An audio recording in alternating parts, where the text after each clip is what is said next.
దాంట్లో ఆ ముడి ఎక్కడ దగ్గర ఇబ్బంది లేదు. కార్తీక్ కంబడతా లైట్ అయినా లేకపోతే కార్తీక్ ఇప్పుడు నువ్వు లైన్ లో ఉండాలమ్మా. అంటిస్తావులే నువ్వు తీరా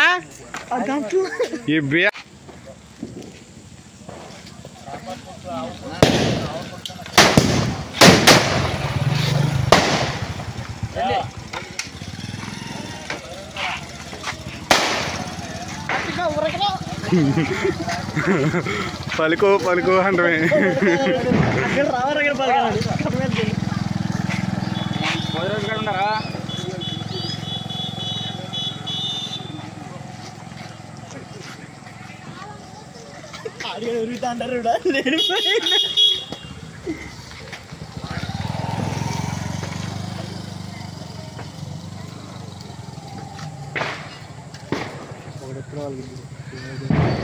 ఇంకేనా రావాల్సింది.